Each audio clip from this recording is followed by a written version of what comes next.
വികസനത്തിന്റെ 10 വർഷങ്ങളാണ് ബഹുമാനപ്പെട്ട മുഖ്യമന്ത്രിയുടെ നേതൃത്വത്തിൽ കടന്നുപോയത്. ഭരണമികവിന്റെ പുതിയൊരു നാഴികക്കല്ല് ഇതാ ഇവിടെ ആനക്കാംപൊയിൽ കള്ളാടി മേപ്പാടി തുരങ്കപാതയുടെ നിർമ്മാണോദ്ഘാടനം ബഹുമാനപ്പെട്ട മുഖ്യമന്ത്രി നിർവഹിക്കുകയാണ്.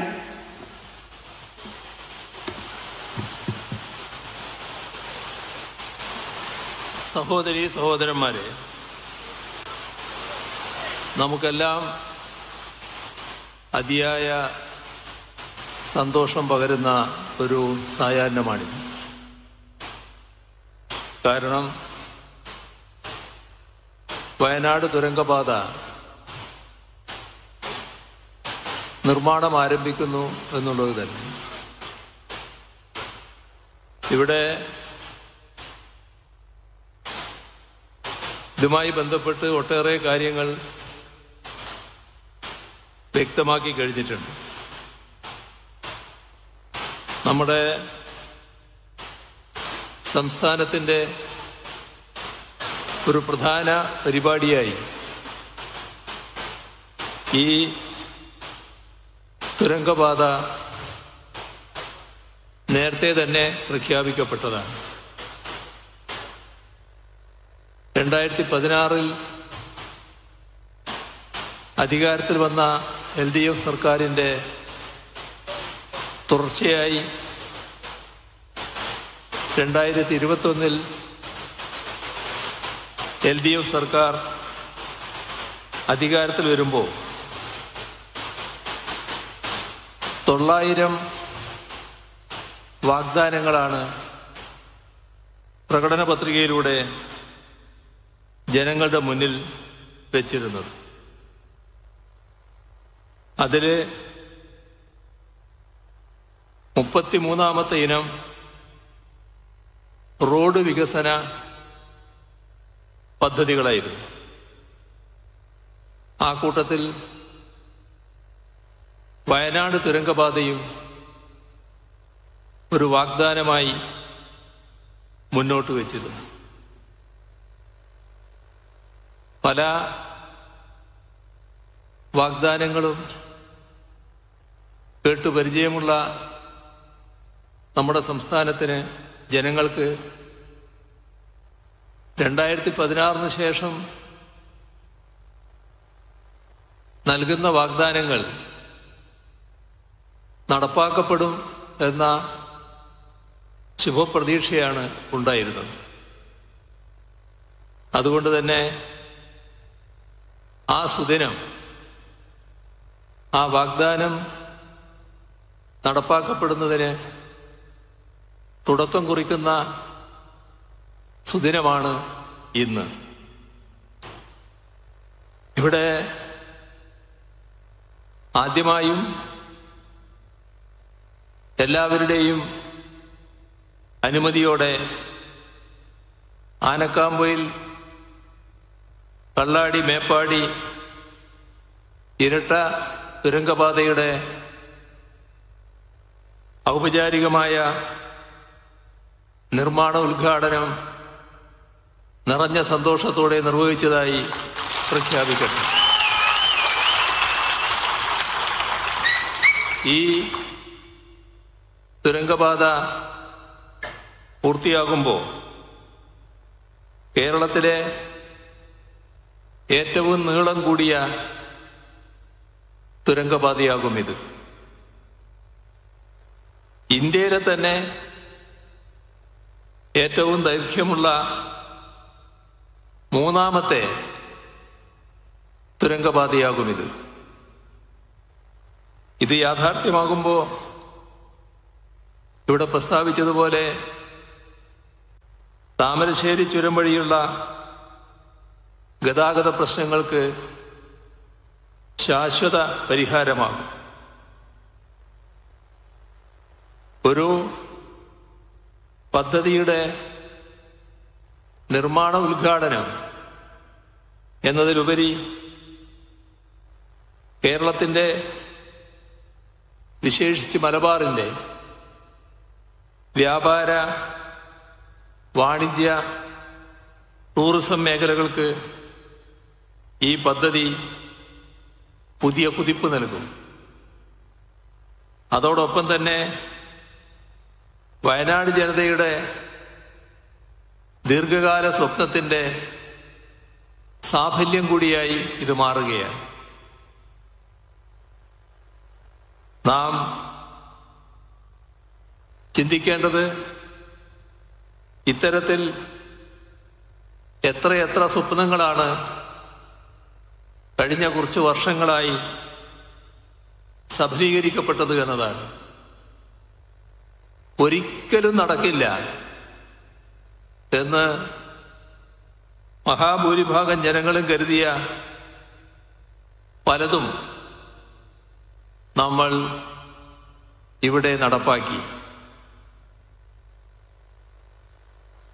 അതിൻ്റെ ഉദാഹരണങ്ങളുടെ വിശദാംശങ്ങളിലേക്കൊന്നും ഞാൻ പോകുന്നില്ല. ദേശീയപാതയുടെ അനുഭവം നമ്മുടെ മുന്നിലുണ്ട്. ഗെയിൽ വാതക പൈപ്പ് ലൈനിൻ്റെ അനുഭവം നമ്മുടെ മുന്നിലുണ്ട്. അതേപോലെ തന്നെ എടമൺ കൊച്ചി പവർ ഹൈവേയുടെ അനുഭവം നമ്മുടെ മുന്നിലുണ്ട്. അവസാനം പറഞ്ഞ രണ്ടും പൂർത്തിയായി. ഒന്നിലൂടെ വാതകം പ്രവഹിക്കുന്നു, മറ്റൊന്നിലൂടെ വൈദ്യുതി പ്രവഹിക്കുന്നു. ദേശീയപാത ഏറെക്കുറെ നിർമ്മാണത്തിൻ്റെ അന്തിമഘട്ടത്തിലേക്ക് വിജയകരമായി നീങ്ങിക്കൊണ്ടിരിക്കുന്നു. അതേപോലെ തന്നെ മലയോര ഹൈവേ, തീരദേശ ഹൈവേ, ദേശീയ ജലപാത, ഇതെല്ലാം നിർമ്മാണത്തിൻ്റെ വിവിധ ഘട്ടങ്ങളിലാണ്. അടുത്ത ദിവസം വളരെ പ്രധാനപ്പെട്ട ഒരു വാർത്ത കാണാനിടയായി. ജലപാത എന്തോ നടക്കാൻ പോകുന്നില്ല, വലിയ തടസ്സങ്ങൾ വന്നിരിക്കുകയാണ് എന്നെല്ലാം ഉള്ളതായിരുന്നു ആ വാർത്തയിൽ പ്രതിപാദിച്ച കാര്യം. അപ്പം നേരത്തെ തന്നെ അതുമായി ബന്ധപ്പെട്ട് ഏറ്റവും പ്രധാന ഭാഗം പൂർത്തീകരിക്കാനുള്ള ഘട്ടം ധാരണയിലെത്തിയിരുന്നു. ഈ വാർത്ത കണ്ടപ്പോൾ ബന്ധപ്പെട്ടവരെ വിളിച്ച് ഞാൻ അന്വേഷിച്ചു, എന്തെങ്കിലും മാറ്റം ആ കാര്യത്തിലുണ്ടോ? ഒരു മാറ്റവുമില്ല. നേരത്തെ തീരുമാനിച്ച രീതിയിൽ തന്നെ കാര്യങ്ങൾ മുന്നോട്ട് പോവുകയാണ്. ഒരു തടസ്സവുമില്ലാതെ നാം ഉദ്ദേശിച്ച രീതിയിൽ ആ പദ്ധതിയുടെ ഒരു ഘട്ടം പൂർത്തീകരിക്കാനാവും എന്നാണ് മറുപടി ലഭിച്ചത്. ഇത്തരം പദ്ധതികളുടെ കാര്യത്തിൽ തെറ്റിദ്ധാരണകൾ സൃഷ്ടിക്കാനുള്ള ശ്രമങ്ങൾ പലപ്പോഴും നമ്മുടെ അനുഭവത്തിലുണ്ടായിട്ടുണ്ട്. എന്നാൽ ദീർഘകാലമായി മുടങ്ങിക്കിടന്ന പല പദ്ധതികളുമാണ് യാഥാർത്ഥ്യമാക്കാൻ നമുക്ക് കഴിഞ്ഞത്. ഇപ്പോ വിഴിഞ്ഞം തുറമുഖം കേരളത്തിലെ ഏറ്റവും വലിയ തുറമുഖം എന്നതല്ല വിഴിഞ്ഞത്തിൻ്റെ പ്രത്യേകത. രാജ്യത്തെ ഏറ്റവും വലിയ തുറമുഖമാണ്. ലോകത്തിലെ തന്നെ ഏറ്റവും പ്രധാന തുറമുഖങ്ങളിൽ ഒന്നാണത്. അതിൻ്റെ ആദ്യഘട്ടം വിജയകരമായി തന്നെ പൂർത്തീകരിക്കാൻ നമുക്ക് കഴിഞ്ഞു. പ്രതീക്ഷിച്ചതിന് മുൻപ് തന്നെ കമ്മീഷൻ ചെയ്യാനായി. അതിനുശേഷം അതിൻ്റെ പ്രവർത്തന മികവ് പരിശോധിച്ചാലും അഭിമാനകരമായ നേട്ടം അതുണ്ടാക്കുകയാണ്. ഇതെല്ലാം വ്യക്തമാക്കുന്നത് നമ്മുടെ നാടിന് ഇതുപോലുള്ള എല്ലാ കാര്യങ്ങളും നേടാൻ കഴിയുന്നു എന്നുള്ളതാണ്. അതിൻ്റെ തുടർച്ചയാണ് ഈ തുരങ്കപാതയും. ഇത്തരം നേട്ടങ്ങൾ നമ്മൾ കയ്യെത്തിപ്പിടിച്ചത് എളുപ്പത്തിലായിരുന്നില്ല. ഒരുപാട് പരിമിതികൾ, ഒരുപാട് വൈതരണികൾ, ഒരുപാട് എതിർപ്പുകൾ, അങ്ങനെ പലതിനെയും മറികടന്നാണ് ഇത്രയും ബൃഹത്തായ അടിസ്ഥാന സൗകര്യങ്ങൾ സാധ്യമാക്കാൻ നമുക്കായത്. അടിക്കടിയുണ്ടായ പ്രകൃതി ദുരന്തങ്ങൾ, സാമ്പത്തിക പരിമിതികൾ, ഇന്ത്യ ഗവൺമെന്റ് സൃഷ്ടിച്ച സാമ്പത്തിക പ്രശ്നങ്ങൾ, സ്ഥാപിത താല്പര്യത്തോടെയുള്ള ചിലരുടെ ഇടപെടലുകൾ, അങ്ങനെ എത്ര എത്ര പ്രതിബന്ധങ്ങൾ നമ്മുടെ പദ്ധതികളുടെ മുന്നിൽ വന്നു ചേർന്നു. പക്ഷേ അതിലൊന്നും തടഞ്ഞു നിന്നില്ല നമ്മുടെ ഒരു വികസന പദ്ധതിയും. അങ്ങനെ നിന്നുപോയിരുന്നെങ്കിൽ ഇന്ന് നമ്മുടെ സംസ്ഥാനം കാണുന്ന നേട്ടങ്ങൾ യാഥാർത്ഥ്യമാകുമായിരുന്നില്ല. 2016 സർക്കാർ അധികാരത്തിൽ വരുമ്പോൾ കേരളത്തിലുണ്ടായ ഒരു പ്രത്യേക സാഹചര്യമുണ്ടായിരുന്നു.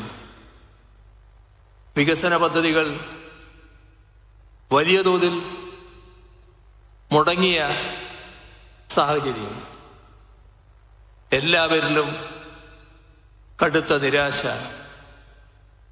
നമ്മുടെ നാട് ഇങ്ങനെയായിപ്പോയി, ഇനി ഇതിന് മാറ്റമുണ്ടാകില്ല എന്ന് ചിന്തിക്കുന്ന അവസ്ഥ. നമ്മുടെ കേരളത്തിൽ ക്ഷേമ പദ്ധതികൾ നേരത്തെ തന്നെ പ്രഖ്യാപിക്കപ്പെട്ടിരുന്നു. പക്ഷേ അത് കടലാസിൽ മാത്രം, അനുഭവത്തിലില്ലാത്ത അവസ്ഥ വന്നു ചേർന്നു. അങ്ങനെയുള്ള കേരളത്തെ കൈപിടിച്ചുയർത്തുക, ആ ദൗത്യമാണ് 2016 സർക്കാരിന് ഏറ്റെടുക്കാനുണ്ടായിരുന്നത്. ഇതിൽ ഏറ്റവും വലിയ പരിമിതി നമ്മുടെ വിഭവശേഷിയുടേതായിരുന്നു. നമ്മുടെ നാടിൻ്റെ വിവിധ ആവശ്യങ്ങൾ നിറവേറ്റേണ്ടതുണ്ടായിരുന്നു. ഓരോ രംഗത്തും, വിദ്യാഭ്യാസ രംഗത്ത്, ആരോഗ്യരംഗത്ത്, പശ്ചാത്തല സൗകര്യ വികസന രംഗത്ത്, അങ്ങനെ നാടിൻ്റെ വികസനവുമായി ബന്ധപ്പെട്ട ഒട്ടേറെ ആവശ്യങ്ങൾ ഉയർന്നു നിൽക്കുന്നു. ആ ആവശ്യങ്ങളെല്ലാം നിറവേറ്റേണ്ടത് സംസ്ഥാനത്തിൻ്റെ ബാധ്യതയാണ്. ആ ബാധ്യത ഏറ്റെടുക്കാനുള്ള പൂർണ്ണശേഷിയിലായിരുന്നില്ല നമ്മുടെ ഖജനാവ്. ഖജനാവിൻ്റെ ശേഷിക്കുറവ് പല പദ്ധതികളും ദശാബ്ദങ്ങളോളം വൈകുന്നതിനിടയാക്കുന്നു. ഇതിൻ്റെ ഫലം കാലാനുസൃതമായ പുരോഗതിയും നേട്ടവും നമ്മുടെ നാടിനെ ആർജിക്കാനാകുന്നില്ല. നാം പിന്തള്ളപ്പെട്ടു പോകുന്നു. രാജ്യത്തിൻ്റെ മുന്നിൽ അഭിമാനത്തോടെ തലയുയർത്തി നിന്നിരുന്ന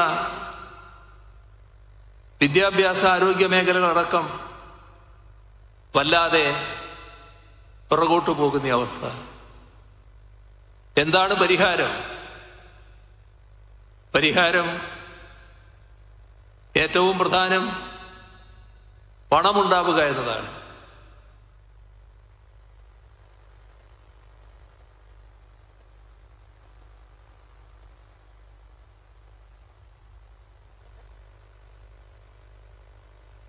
പക്ഷേ സാധാരണ രീതിയിൽ ബജറ്റിനെയും ഖജനാവിനെയും മാത്രം ആശ്രയിച്ച് കാര്യങ്ങൾ നീക്കിയാൽ ഇതെല്ലാം പഴയതുപോലെ മുന്നോട്ട് പോകും. ഇപ്പോൾ പുതിയൊരു ധനസ്രോതസ് കണ്ടെത്തണം. അതിനാണ് കിഫ്ബിയെ 2016 സർക്കാർ പുനർജീവിപ്പിച്ചത്. ആ കിഫ്ബി അന്ന് 2016 സർക്കാർ പ്രഖ്യാപിച്ചത് 5 വർഷം കൊണ്ട് 50,000 കോടി രൂപയുടെ പശ്ചാത്തല വികസന പദ്ധതികൾ ഏറ്റെടുക്കുമെന്നായിരുന്നു. എന്നാൽ 2021 50 62,000 കോടി രൂപയുടെ വികസന പദ്ധതികളാണ് ഏറ്റെടുത്തത്. ഇപ്പോ അത് 90,000 കോടി രൂപയുടെ വികസന പദ്ധതികളാണ്. ഇവിടെ തിരിഞ്ഞെന്ന് നോക്കിയാലും അവിടെല്ലാം കിഫ്ബിയുടെ സാക്ഷ്യപത്രങ്ങൾ കാണാം. സ്കൂൾ കെട്ടിടം, ആശുപത്രി കെട്ടിടം, റോഡുകൾ, പാലങ്ങൾ, വിവിധ പദ്ധതികൾ, ഇതെല്ലാം കിഫ്ബിയുടെ സഹായത്തോടെയാണ് നമുക്ക് നിർവഹിക്കാനായത്. നമ്മുടെ ദേശീയപാതാ വികസനത്തിന് 25% ഭൂമി ഏറ്റെടുക്കാനുള്ള വില നാം കൊടുക്കേണ്ടതായി വന്നു, സംസ്ഥാനം കൊടുക്കേണ്ടതായി വന്നു. ആ 5,600 കോടി രൂപ കിഫ്ബിയിൽ നിന്നാണ് നാം കണ്ടെത്തിയത്. ഇത്തരം ആവശ്യങ്ങൾ കിഫ്ബി വഴി നിറവേറ്റുമ്പോൾ നമ്മുടെ രാജ്യത്തെ കേന്ദ്ര സർക്കാർ, കേരളത്തിന്റെ വികസനം എന്ന് പറഞ്ഞാൽ രാജ്യത്തിന്റെ വികസനത്തിന്റെ ഭാഗമാണല്ലോ. സാധാരണഗതിയിൽ അതിനെ കൈയയച്ച് സഹായിക്കുകയും പിന്താങ്ങുകയുമാണ് വേണ്ടത്. പക്ഷേ നമുക്ക് അത്യന്തം വേദനാജനകമായ ദുരനുഭവമാണ് ഉണ്ടായത്. നമ്മളോട് കേന്ദ്ര സർക്കാർ പറഞ്ഞു, നിങ്ങൾ കിഫ്ബി വഴി എടുക്കുന്ന വായ്പ സംസ്ഥാനത്തിന്റെ വായ്പയായി പരിഗണിക്കുന്നു. അതിൻ്റെ അർത്ഥം അത്രയും വായ്പ നമുക്ക് എടുക്കാൻ കഴിയില്ല എന്നാണ്. ഇവിടെ നാം കാണേണ്ട ഒരു വസ്തുത, ഒരു നാടിന്റെ വരുമാനമെന്നത് ആ നാടുണ്ടാക്കുന്ന വരുമാനം മാത്രമല്ല. ആ ഭാഗമെടുത്താൽ നമ്മുടെ ആഭ്യന്തര വരുമാനം വളരെ മികച്ചതാണ്. ആ ആഭ്യന്തര വരുമാന സ്ഥിതി വെച്ചാൽ ഒരു തരത്തിലുള്ള സാമ്പത്തിക പ്രശ്നവും നമ്മുടെ കേരളം നേരിടേണ്ടതായിട്ടില്ല. ഈ ആഭ്യന്തര വരുമാനത്തോടൊപ്പം മറ്റു ചിലത് ചേരാനുണ്ട്. അതിലൊന്ന്, കേന്ദ്ര സർക്കാർ ഓരോ സംസ്ഥാനത്തിനും നൽകേണ്ട അർഹതപ്പെട്ട വിഹിതമാണ്. നമ്മുടെ അനുഭവം ആ അർഹതപ്പെട്ട വിഹിതം നിഷേധിക്കുന്നു എന്നതാണ്. അതിൽ സാരമായ വെട്ടിക്കുറവ് വരുത്തുന്നു. ഇതിനോടൊപ്പം ചേരേണ്ടതാണ് സംസ്ഥാനത്തിന്റെ ചെലവുകൾ നിർവഹിക്കാൻ വായ്പയെടുക്കാനുള്ള അവകാശം. വായ്പയെടുക്കാൻ കേന്ദ്ര സർക്കാർ പരിധി ചുമത്തി. അതിന്റെ ഭാഗമായി നമുക്ക് അർഹതപ്പെട്ട വായ്പാ പരിധി നിഷേധിച്ചു, വായ്പാ പരിധി വെട്ടിക്കുറച്ചു. ഇതെല്ലാം നമ്മുടെ വരുമാനത്തിലാണ് കുറവുണ്ടാക്കിയത്. ഇപ്പോ GSTയുമായി ബന്ധപ്പെട്ട കാര്യം ബഹുമാന്യ ധനകാര്യമന്ത്രി പറഞ്ഞു കഴിഞ്ഞു. 8,000 മുതൽ 10,000 കോടി രൂപ വരെ നിലവിലുള്ള വരുമാനത്തിൽ കുറവ് വരാൻ പോകുന്നു. ഇവിടെ കിഫ്ബിയുടെ കാര്യമാണല്ലോ പറഞ്ഞു വന്നത്. നമ്മൾ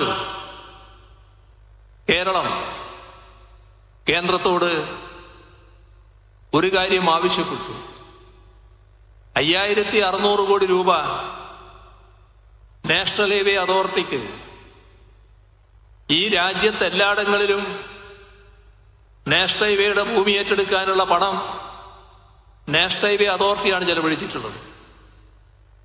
ഇന്ന് വരെ, അതായത് നമ്മൾ 25% കൊടുക്കുന്നതിന് മുൻപോ അതിനു ശേഷമോ മറ്റേതെങ്കിലും ഒരു സംസ്ഥാനം ഇത്തരത്തിൽ നാഷണൽ ഹൈവേ അതോറിറ്റിക്ക് പണം കൊടുക്കേണ്ടി വന്നിട്ടില്ല. അത് നാഷണൽ ഹൈവേ അതോറിറ്റിയുടെ ബാധ്യതയായിട്ടാണ് എടുത്തിട്ടുള്ളത്. അപ്പോ ആ പണം ഞങ്ങൾക്ക് കടമെടുക്കാൻ അനുവദിക്കണം. അതായത് 5,600 കോടി രൂപ വായ്പയിൽ കുറവ് വരുത്തുകയാണ്. അപ്പൊ എന്താണ് സംഭവിക്കുന്നത്? കിഫ്ബിയുടെ പണം നാടിന്റെ വികസനത്തിനാണ് ചെലവഴിക്കേണ്ടത്. ആ 5,600 കോടി രൂപ നാടിന്റെ വികസനത്തിന് ചെലവഴിക്കാനാകുന്നില്ല. അതോടൊപ്പം കിഫ്ബി എടുത്ത വായ്പ, അതുമായി ബന്ധപ്പെട്ട് കേന്ദ്ര ഗവൺമെന്റ് സംസ്ഥാനത്തിന്റെ വായ്പാ പരിധി വെട്ടിക്കുറക്കുന്നു. അപ്പൊ അവിടെയും 5,600 കോടി രൂപയുടെ കുറവ് വരുന്നു. ആ 5,600 കോടി രൂപ വായ്പയെടുത്താൽ ഖജനാവിൽ സൂക്ഷിക്കാനല്ല, വിവിധ പദ്ധതികൾക്ക് ചെലവിടാനാണ്. ചുരുക്കത്തിൽ 12,000 കോടിയോളം രൂപ നമ്മുടെ സംസ്ഥാനത്തിന്റെ വികസനത്തിന് ചെലവിടേണ്ട പണം നിഷേധിക്കുന്ന നിലയുണ്ടാകുന്നു.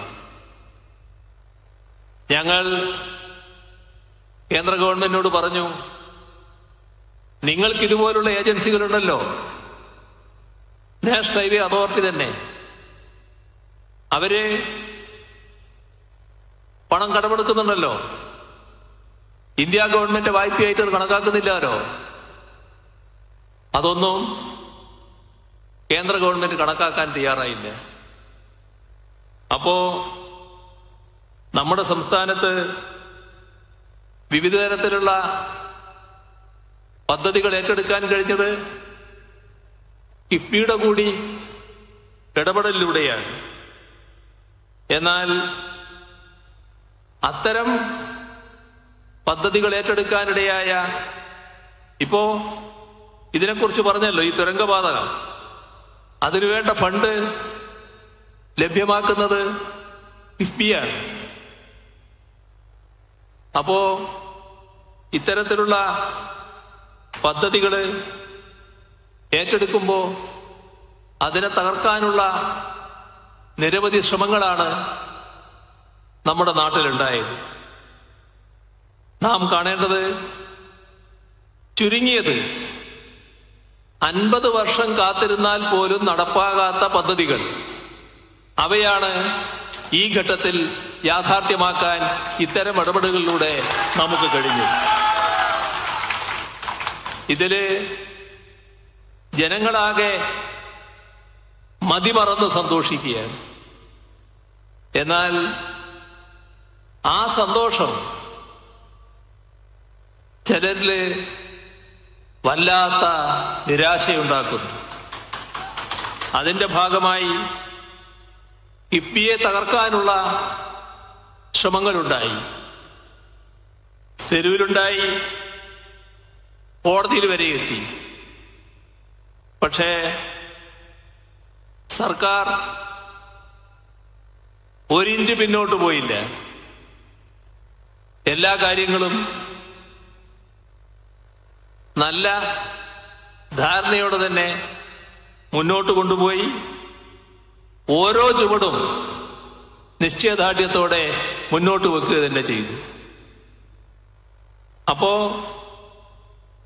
കിഫ്ബിയെ തകർക്കാൻ കഴിയില്ല എന്ന നില വന്നപ്പോ ഓരോ ക്ഷേമ പദ്ധതി, വികസന പദ്ധതി, ഇതിനെയെല്ലാം തുരങ്കം വെക്കാനുള്ള ശ്രമങ്ങളുമുണ്ടായി.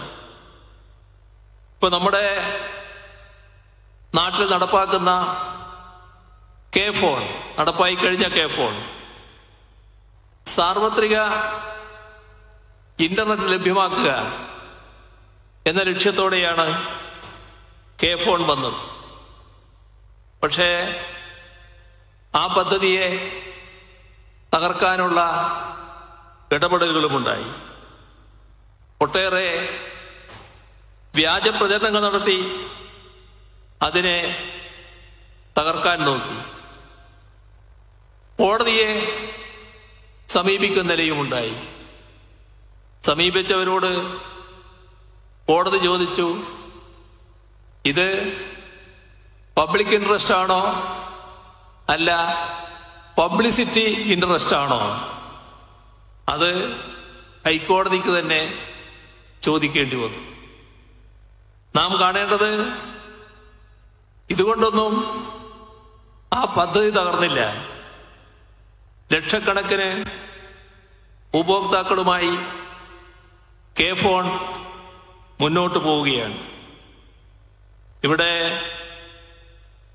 വേറൊരു പദ്ധതിയെ തകർക്കാൻ നടത്തിയ ശ്രമം ഹൈക്കോടതി ചവറ്റുകൂട്ടിലേക്ക് എറിഞ്ഞത് ഈ അടുത്ത നാളിലാണ്. വികസന പദ്ധതികളുടെ കാര്യത്തിൽ മാത്രമല്ല, ക്ഷേമ പദ്ധതികളെയും തകർക്കാനുള്ള ശ്രമങ്ങളുണ്ടായി. ലൈഫ് മിഷനെ തകർത്തുകൊണ്ട് പാവപ്പെട്ടവർക്ക് വീട് കിട്ടാതിരിക്കാനാണ് ചിലർ ശ്രമിച്ചത്.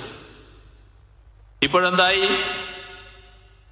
കേരളത്തിൽ പൂർത്തിയാക്കിയ വീടുകൾ 4.5 ലക്ഷം കവിഞ്ഞു. അവിടെയെല്ലാം കുടുംബങ്ങൾ താമസിക്കുകയാണ്. അടുത്ത ഭാവിയിൽ തന്നെ നേരത്തെ പ്രഖ്യാപിച്ച വീടുകൾ പൂർണ്ണതയിലേക്ക് എത്തിക്കാനാണ് ഫലപ്രദമായി കാര്യങ്ങൾ നീങ്ങിക്കൊണ്ടിരിക്കുന്നത്. ക്ഷേമ പെൻഷൻ നൽകാതിരിക്കാൻ, സാമ്പത്തികമായി ഞെരുക്കാനുള്ള ശ്രമങ്ങൾ വലിയ തോതിലുണ്ടായി. നമ്മൾ അതിനും കീഴടങ്ങിയില്ല. ഇപ്പോ ക്ഷേമ പെൻഷൻ കാര്യത്തിൽ ഒരു കുടിശ്ശികയുമില്ല. എല്ലാവർക്കും കൃത്യമായി തന്നെ പെൻഷൻ ലഭ്യമാക്കുകയാണ്. 60 ലക്ഷത്തിൽ പരം ആളുകൾക്കാണ് 1600 രൂപ വീതമുള്ള ക്ഷേമ പെൻഷൻ നാം ലഭ്യമാക്കുന്നത്. അപ്പോ എല്ലാ പദ്ധതികളും പ്രതീക്ഷിതരും കൂടുതൽ നന്നായി നടപ്പാക്കാൻ നമുക്കാവുന്നു. അതിൻ്റെ ഭാഗമായി തന്നെയാണ് ഈ തുരങ്കപാതയെയും കാണേണ്ടത്. ഈ തുരങ്കപാതയുടെ അലൈൻമെന്റിന് 2021 മെയ് 6 അംഗീകാരം നൽകിയത്. 2022 ഫെബ്രുവരി 25 ഭരണാനുമതി, മാർച്ച് 20 2143 കോടി രൂപയുടെ സാമ്പത്തിക അനുമതി നൽകി. 2024 ജനുവരി 11 2143 കോടി രൂപയുടെ താൽക്കാലിക സാങ്കേതിക അനുമതി നൽകി. ഫോറസ്റ്റ് ക്ലിയറൻസിനും മറ്റ് സ്ഥലം ഏറ്റെടുക്കൽ നടപടികൾക്കും ശേഷം 2025 ജൂലൈ 24 പ്രവർത്തികൾക്കായി നിർമ്മാണ കമ്പനിയുമായി കരാർ ഒപ്പുവെച്ചു. ഇവിടെ ഈ തുരങ്കപാത പലതുകൊണ്ടും ചരിത്രമാവുകയാണ്. ഇത് യാഥാർത്ഥ്യമാകുന്നതോടെ മലപ്പുറത്തു നിന്നും കോഴിക്കോട് നിന്നും ഈ വഴി യാത്ര ചെയ്യുന്ന എല്ലാവർക്കും കർണാടകയിലേക്കുള്ള ദൂരം ഗണ്യമായി കുറയും. താമരശ്ശേരി ചുരം വഴിയുള്ള യാത്ര ഉയർത്തുന്ന വെല്ലുവിളികൾക്കുള്ള ബദലായി ഈ തുരങ്കപാത മാറുകയാണ്. ഒരു വാഹനത്തിന് തകരാറുണ്ടായാൽ തന്നെ നമ്മുടെ ചുരത്തില് ഗതാഗതം നിശ്ചലമാകും. ഈ അടുത്ത സമയത്ത് 9ാം വളവിൽ മണ്ണിടിച്ചിലുണ്ടായി. ആ പ്രതിസന്ധി നമ്മൾ കണ്ടതാണ്. ഇവിടെ 4 വരി തുരങ്കപാതയാണ് നിർമ്മിക്കുന്നത്. കഴിഞ്ഞ ജൂൺ മാസത്തിൽ പദ്ധതിക്ക് പാരിസ്ഥിതിക അനുമതിയും ലഭിച്ചു കഴിഞ്ഞു. 8.7 കിലോമീറ്റർ നീളമുള്ള 4 വരി തുരങ്കപാതയാണ് ഈ പദ്ധതി. നിലവിലുള്ള 2 റോഡുകൾ ആനക്കാമ്പൊയിൽ മുത്തപ്പൻപുഴ മറിപ്പുഴ റോഡ്, മേപ്പാടി കള്ളാടി ചൂരൽമല റോഡ്, ഇവയെ തുരങ്കപാതയുമായി ബന്ധിപ്പിച്ചാണ് ഈ പദ്ധതി രൂപീകരിക്കുന്നത്. ആനക്കാമ്പൊയിലും മറിപ്പുഴയും മലയുടെ തെക്ക് ഭാഗത്തും മേപ്പാടി മലയുടെ വടക്ക് ഭാഗത്തുമാണ്. തെക്ക് പടിഞ്ഞാറ് ഭാഗത്ത് നിലവിലുള്ള കുന്നമംഗലം, കട്ടാങ്ങൽ, മുക്കം, തിരുവമ്പാടി, ആനക്കാമ്പൊയിൽ, മറിപ്പുഴ, MDR പാത ആനക്കാമ്പൊയിലിനും കോഴിക്കോടിനുമിടയിൽ ഗതാഗതം സുഗമമാക്കും. കുറഞ്ഞ സമയം, കൂടുതൽ സൗകര്യം, സുരക്ഷ, കുറഞ്ഞ വാഹന പ്രവർത്തന ചെലവ്, ഇവയിലൂടെ നിർദ്ദിഷ്ട പദ്ധതിയിൽ നിന്ന് നല്ല പ്രയോജനം ലഭിക്കും. പദ്ധതി കോഴിക്കോട് വയനാട് ജില്ലകൾക്കിടയിലെ യാത്ര സുഗമമാക്കും. കാർഷിക ഉൽപ്പന്നങ്ങളുടെ കയറ്റുമതിയിലും ഇതോടെ വലിയ വർധനവുണ്ടാവും. NH 766, SH 99 എന്നിവയ്ക്കും ഇതൊരു ലിങ്കായി പ്രവർത്തിക്കും. അങ്ങനെ ഗതാഗത മേഖലയിലും വാണിജ്യ മേഖലയിലും കാർഷിക മേഖലയിലും വലിയ ഉണർവുണ്ടാകും. വയനാട് വലിയ ചരിത്രമുള്ള നാടാണ്.